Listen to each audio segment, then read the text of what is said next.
black campaign, money politik, politik momentuman, dengan mendorong yang diutamakan adalah visi misi, program, track record, profil yang baik, dan lain sebagainya. Bukan hanya gimmick politik puja sana puja sini yang kalau bagi saya sebagai generasi milenial sangat geli melihat itu, sumpah. Sangat geli. Jijik kita melihat itu.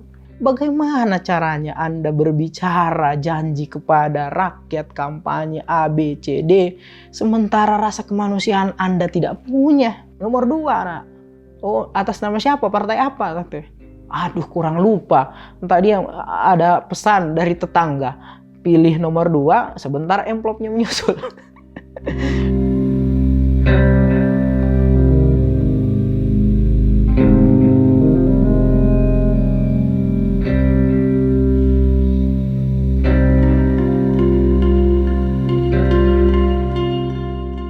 Bismillahirrahmanirrahim. Assalamualaikum warahmatullahi wabarakatuh. Alhamdulillah, puji syukur kepada Tuhan Yang Maha Esa, Allah Subhanahu wa taala. Allahumma shalli ala sayyidina Muhammad wa ala ali sayyidina Muhammad. Terus bersolawat kepada Rasulullah Muhammad sallallahu alaihi wasallam. Kembali lagi bersama saya Muhammad Rizky Amanah. Dan sebelumnya saya mohon maaf kalau suara saya terdengar serak di kuping Bapak Ibu, saudara-saudara sekalian, karena sampai hari ini saya masih proses adaptasi cuaca itu dari Pulau Sulawesi masuk ke Malang yang dinginnya luar biasa. Nah, kali ini kita akan sedikit mengobrolkan tentang upaya dari Badan Eksekutif Mahasiswa Universitas Indonesia untuk mengkuliti program-program dari bakal capres yang akan berkontestasi di tahun 2024. Kita tahu bersama, sampai hari ini masih terdapat 3 nama besar yang digadang-gadang menjadi bakal capres. Pak Anies Baswedan dengan partai pengusung Nasdem diikuti dengan pendukung Demokrat dan PKS. Pak Ganjar Pranowo diusung oleh PDIP, didukung dengan P3. Kemudian ya Pak Prabowo yang sampai hari ini mendominasi kalau kita lihat dari sisi kursi parlemen kepartaian yang ada di Indonesia. Ada PKB, Gerindra, PAN, Golkar. Tetapi tentu itu tidak bersifat final siapa yang akan menang. Kita tunggu saja apakah nantinya bakal capres kita hanya sampai di ketiga nama tadi ini atau akan muncul calon-calon yang lain. Dan sampai hari ini masih dinamis perjalanan masing-masing koalisi ini. Ada yang diterpa badai, ada pula yang diterpa dengan ya damai atau bonus. Nah, saya kalau boleh sedikit berbagi pengalaman, kenapa saya mau mengangkat video ini tentang menanggapi program dari BEM UI untuk melaksanakan debat antar bakal capres sekaligus membuka sesi tanya jawab antara mahasiswa kepada bakal capres nantinya. Karena waktu saya menjabat juga di salah satu organisasi mahasiswa, ya saya pernah menjabat di organisasi internal kampus maupun eksternal kampus, di tingkatan Badan Perwakilan Mahasiswa dan di Himpunan Mahasiswa Islam. Tetapi waktu itu saya menjabatnya di Himpunan Mahasiswa Islam dan punya program yang hampir sama dengan program BEM UI ini. Akhirnya ketika ada isu ini muncul, saya teringat kembali kenangan waktu kita mencita-citakan program yang hampir sama ini bisa kita laksanakan di periode saya waktu itu. Tetapi tingkatan kita waktu itu, tingkatannya antara kepala daerah, khusus Kota Palu, membicarakan tentang ilmu ekonomi sebagai bagian dari basic disiplin ilmu kita. Karena menurut kami, ilmu ekonomi harus diketahui seluruh calon yang akan menjadi kepala daerah. Karena ilmu ekonomi adalah ilmu yang mendasar, harus diketahui untuk sebagai menjadi kepala daerah. Oke, kita masuk kepada program Badan Eksekutif Mahasiswa Universitas Indonesia. Karena saya membuka dengan seperti tadi, tentu saya ingin mengawali dengan apresiasi kepada Ketua BEM UI beserta jajarannya yang kemudian punya gagasan, punya ide ini untuk membuka ruang diskusi antara bakal capres dengan ya mahasiswa. Meskipun di awal-awal terdapat pro kontra karena sempat statement Ketua BEM UI dianggap tidak terkesan sopan karena kesan yang ditampilkan bukan mengundang tetapi menantang bakal capres kita dengan statement kalau nggak salah seperti ini. Siapa yang punya nyali datang ke UI, kami siap untuk menguliti. Tetapi saya tidak masuk kepada itu karena itu bukan esensi atau substansi dari program ini. Ya intinya saya sangat mendukung upaya dari BEM UI untuk memfasilitasi ruang dialektika tadi. Namun sebelum itu, saya mau tegaskan kalau boleh-boleh saja kita mencurigai apabila ada aksi-aksi seperti yang dilakukan oleh BEM UI ditunggangi atau disusupi dan lain sebagainya. Tetapi kalau mau lihat sejarah pergerakan mahasiswa Indonesia, sepertinya memang yang menunggangi pergerakan, program, aksi-aksi dari mahasiswa ya hanya satu, adalah kepentingan rakyat itu sendiri. Oleh karena itu, semoga BEM UI tetap konsisten dengan idealisme gerakan mahasiswa, betul-betul membuka ruang diskusi ini, tidak mengarahkan diskusi ini kepada salah satu calon saja, tetapi benar-benar jujur dan adil. Nah, kenapa saya mengapresiasi program seperti ini, bahkan sempat merencanakan kegiatan yang hampir sama dengan BEM UI waktu itu. Oh iya, saya lupa informasikan, waktu itu program kami tidak terrealisasi, padahal undangan sudah menyebar ke seluruh calon kepala daerah waktu itu, dan beberapa yang sudah menanggapi. Hanya karena wabah COVID waktu itu, makanya tidak terrealisasi karena tidak diizinkan. Oke, kembali ke tadi. Mengapa saya sangat mengapresiasi program dari BEM UI ini, bahkan pernah merencanakan, mencita-citakan program yang hampir sama yang akan dilakukan BEM UI, karena satu, ya ini adalah upaya dalam meningkatkan partisipasi pemilih cerdas kita, pemilih berkualitas kita. Karena memang fenomena hari ini dari kelompok partai politik, KPU, ataupun kelompok-kelompok yang masuk dalam ranah politik praktis hanya sibuk dengan gimmick politik, puja sana, puji sini, fokusnya hanya meningkatkan partisipasi pemilih saja, bukan partisipasi pemilih cerdas, sehingga problem pemilihan umum kita hari ini selalu berkutat di itu saja. Black campaign, money politik, politik momentuman.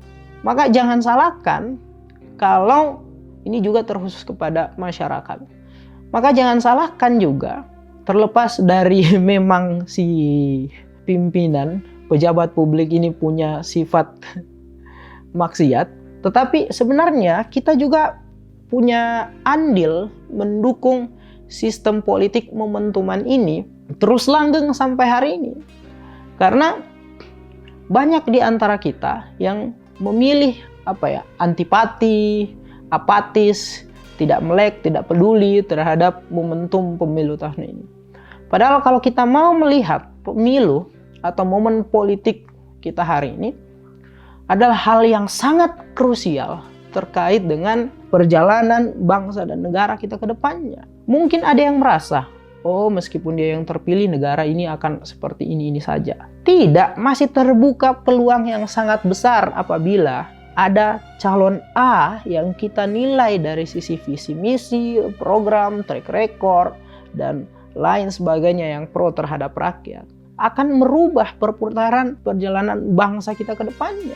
Itu tadi, kembali, poin saya adalah saya dukung karena ini adalah upaya dalam meningkatkan partisipasi pemilih cerdas, bukan hanya partisipasi pemilih, karena Indonesia sedang membutuhkan itu.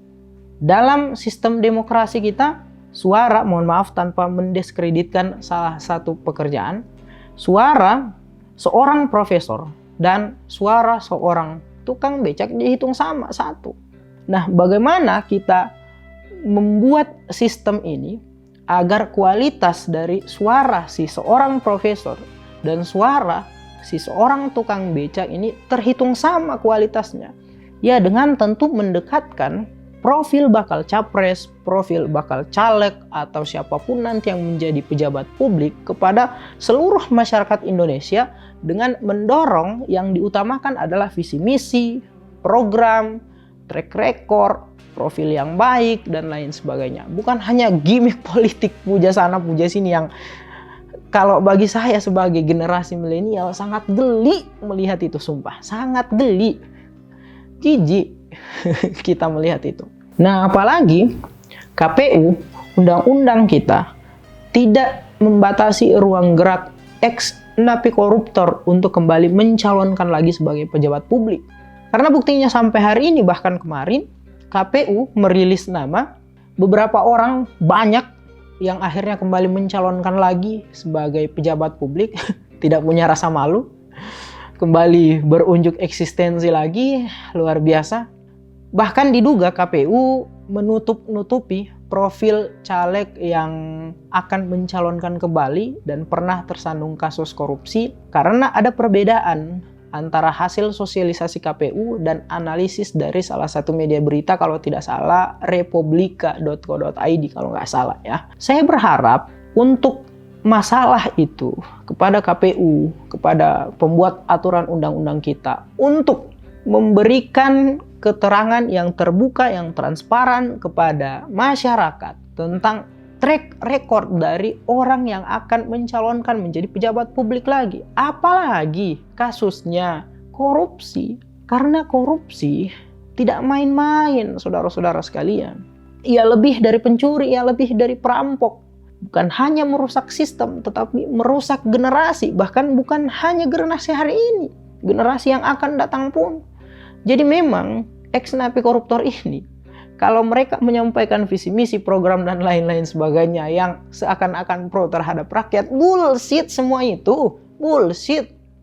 Bagaimana caranya Anda berbicara janji kepada rakyat, kampanye A, B, C, D, sementara rasa kemanusiaan Anda tidak punya? Luar biasa. Nah, kembali ke program BEM UI tadi. Ya intinya, semakin banyak program yang dilaksanakan semacam apa yang dilaksanakan dari BEM UI ini akan semakin meningkatkan efek atau gelombang intelektual yang luar biasa kepada masyarakat kita. Sehingga masyarakat kita tidak terjebak pada aktivitas politik momentuman yang tidak melihat track record, tidak melihat perjalanan dari tahun hari ini di tahun 5 tahun sebelumnya, seperti ada profil dari orang-orang yang mencalonkan sebagai pejabat publik tadi ini. Mereka hanya tahu kapan diberikan amplop, yaitu yang saya pilih. Karena ini menjadi pengalaman saya. Kalau boleh sedikit cerita.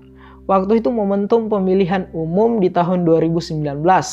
Bukan capres, kalau tidak salah pemilihan legislatif. Saya tanya, "Tante, siapa tadi yang dipilih? Nomor berapa?" "Nomor 2, nak." "Oh, atas nama siapa? Partai apa?" Tante. Aduh, kurang lupa. Entah dia ada pesan dari tetangga. Pilih nomor 2, sebentar amplopnya menyusul. Nah, upaya yang dilakukan BEM UI ini adalah salah satu upaya untuk tidak melanggengkan problem politik momentuman, problem money politik, problem politik-politik praktis yang menjauhkan masyarakat dari kecerdasan untuk memilih.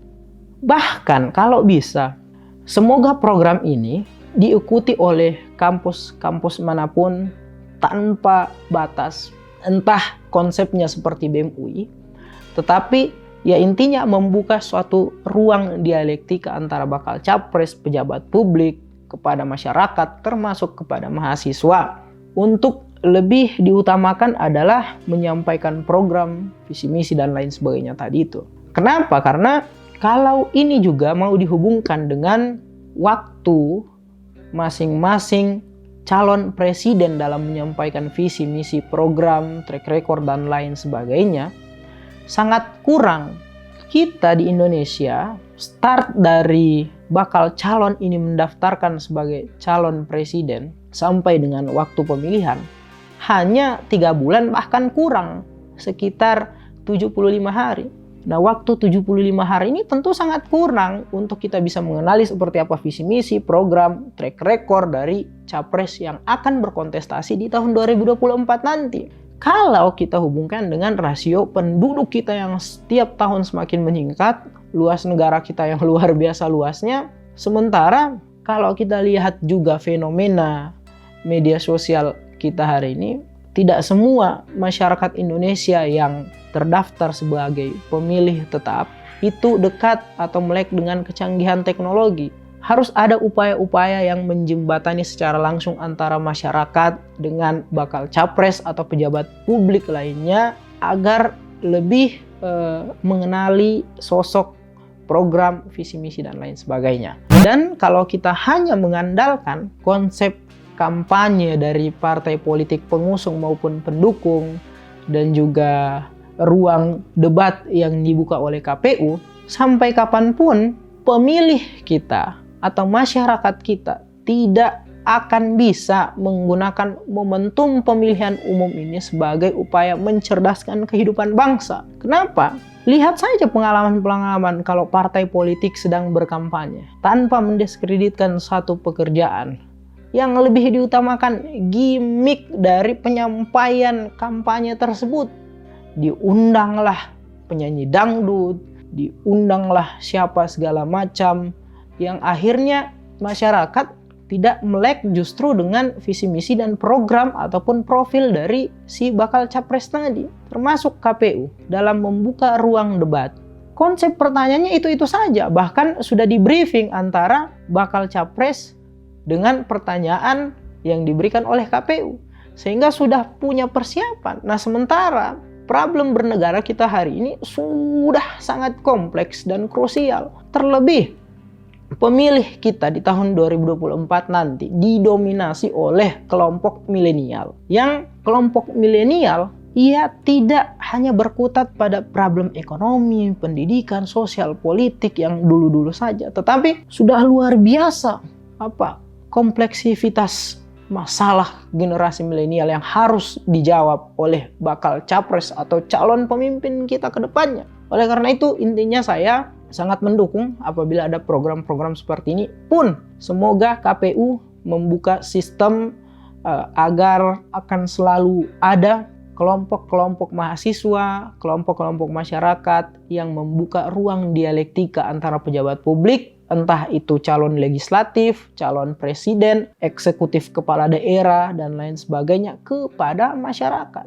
Dan terakhir, saya tidak lupa juga menitipkan pesan kepada teman-teman BEM UI, karena kita punya undang-undang yang membatasi politik praktis masuk ke dalam kampus, ya tinggal nanti teknisnya dirangkai sedemikian rupa agar program teman-teman nanti tidak disusupi, tidak ditunggangi, kemudian di framing oleh media yang seakan-akan teman-teman BEM UI ini ditunggangi oleh pihak A, B, C, D, dan lain sebagainya.